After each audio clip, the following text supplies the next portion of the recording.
voilà pour vous. L'ouverture serait limitée, on ne pourrait acheter en dehors des pharmacies que des médicaments sans ordonnance. Et cette ouverture serait très encadrée, c'est ce que préconise l'autorité de la concurrence. La vente doit se faire dans des espaces dédiés, dans des corners fermés, clairement identifiés, avec un encaissement distinct de celui des caisses ordinaires du magasin.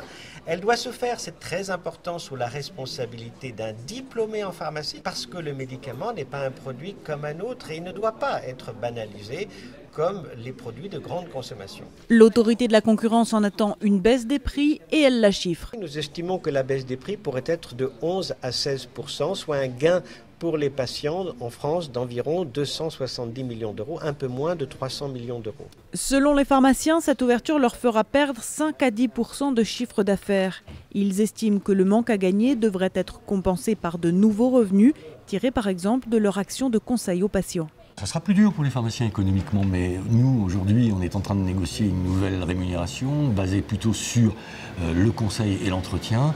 Donc on ne sera pas dans la vente pour la vente. On n'a jamais été dans la vente pour la vente. Pour rendre son avis, l'autorité de la concurrence s'est appuyée sur l'exemple de l'Italie qui a en partie libéralisé la vente de médicaments sans ordonnance dans les années 2000, obtenant une baisse des prix sans que les pharmacies y perdent leur équilibre économique.